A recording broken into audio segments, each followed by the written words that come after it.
የስራ ዕድልን በሚመለከት የ8 ወር ዳታ የሚያመላክተው በሀገር ውስጥ ወደ 2.8 ሚሊዮን ሰዎች ስራ አግኝተዋል።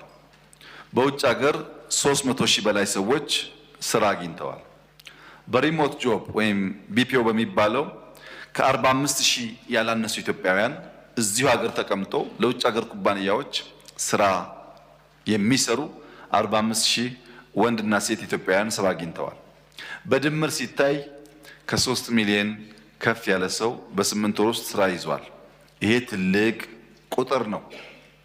ፍላጎት ምንም ያህል ያደገ ቢሆንም በዚህ ልክ ስራ መፍጠር ቀላል ነገር አይደለም። ግብርና ከ40% በላይ የስራ ዕድል ፈጥሯል። ኢንዱስትሪ ከ20 በላይ የስራ ዕድል ፈጥሯል። ሰርቪስ 38% ገደማ የስራ ዕድል ፈጥሯል።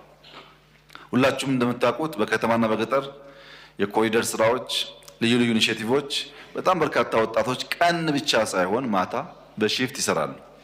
የስራ ባህላችን ተቀይሯል። እናንተም የምትታዘቡት እውነት ስለሆነ እዚያ ውስጥ በዝርዝር አልገባም። ጥሩ ጅማሮ ነው ያለው። አሁንም ግን ሰፋፊ ጥረቶች ያስፈልጉናል።